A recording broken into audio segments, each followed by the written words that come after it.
বাঁচাও ওকে, ওকে রাক্ষস কুমিরটা মেরে ফেললো। বাঁচাও, বাঁচাও ওকে, বাঁচাও।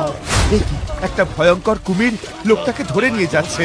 না, আমাকে এক্ষুনি কুমিরের হাত থেকে লোকটাকে বাঁচাতে হবে। বীর কুঠার ফেলে সোজা জলে ঝাঁপিয়ে পড়ে।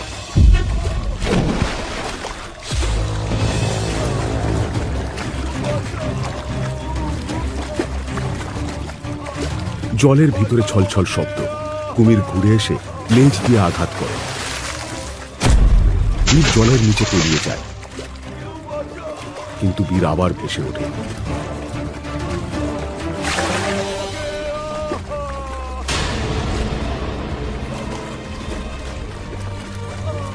তারপর বীর কুমিরের লেজ ধরে লাফিয়ে কুমিরের পিঠে উঠে বসে আর কুমিরের চোখ দুটো খামচে ধরে। ছাড় ওকে, ছাড় বলছি। কুমির ফুঁস করে ঘুরে যায় আর লাফানোর চেষ্টা করে, কিন্তু বীর সজোরে চোখ দুটো ধরে আছে। সাবধানে ভাই, ওই কুমিরটা খুব ভয়ঙ্কর। এরপর বীর শেষ শক্তিটুকু জড়ো করে কুমিরের চোখের কাছে আঘাত করে। কুমির যন্ত্রণায় গর্জন করে ওঠে আর মানুষটাকে ছেড়ে দেয়। বীর লাফিয়ে জলে পড়ে আর কুমির তখন পালিয়ে যায়।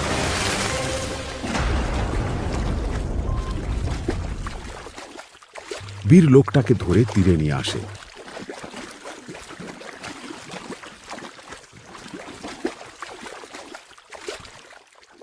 লোকটি প্রচন্ড ভয়ে হাঁপাতে থাকে, মুখে কোনো কথা বলতে পারে না।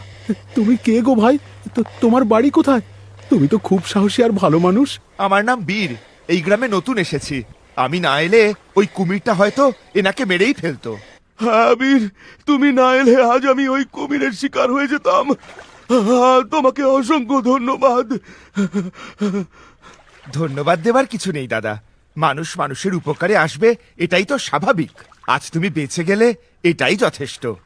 জয় জয় বীরের জয়, জয় বীরের জয়, জয় বীরের জয়। জয়।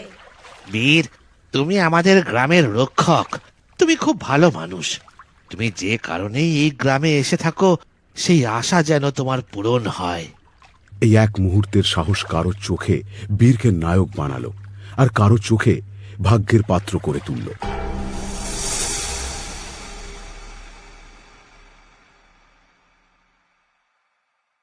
রাজপ্রাসাদের দরবার আজ অস্বাভাবিক নীরব।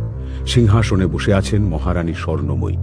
চোখে রাজকীয় দৃঢ়তা, কিন্তু তার আড়ালে লুকোনো গভীর শোক। দরবারের সামনে দাঁড়িয়ে আছে বীর। সে আজ কাঠুরে নয়, আজ সে একজন ডাক পাওয়া মানুষ। রানীমা তার এই বীরত্বের কথা শুনেই তাকে ডেকে পাঠিয়েছেন। মহারানী, এই সেই যুবক যিনি নদীতে ঝাঁপিয়ে পড়ে এক প্রজার প্রাণ বাঁচিয়েছেন। তোমার নাম কি? আমার নাম বীর মহারানী। বীর।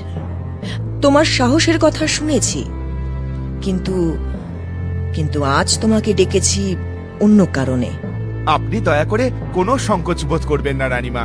আপনি আমাকে নির্দ্বিধায় আদেশ করুন, কারণ আমি আপনার রাজ্যের একজন নতুন প্রজা। ঠিক আছে, ঠিক আছে, তুমি তুমি আমার সাথে বৈঠকখানায় এসো।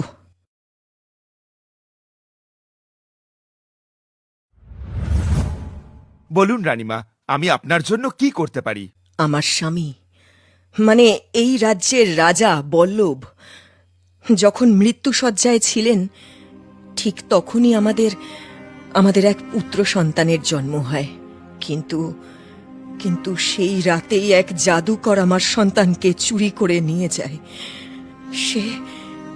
সে বলেছিল যতক্ষণ না রাজ্য তার নামে লিখে দিচ্ছি, ততক্ষণ আমার পুত্র ফিরবে না।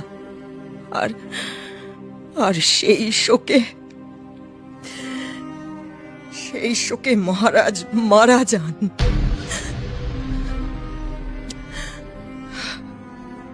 আপনি তাকে রাজ্য দেননি তো? না, তবে রাজ্য হয়তো দিতে পারতাম, কিন্তু অন্যায়ের কাছে মাথা নত করতে পারি না। আর আমি এটা তো জানি না যে আমার সন্তান জীবিত আছে কিনা।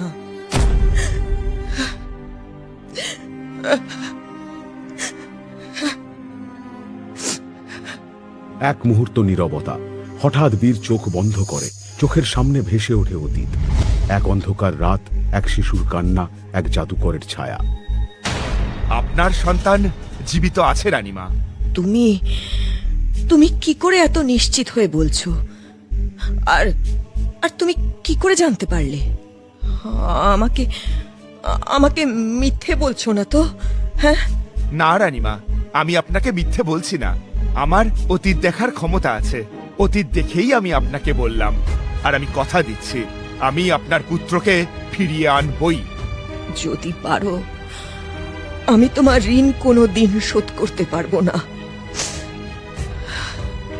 ঋণ নয় মহারানী, এটা আমার পথ, আমার কর্তব্য।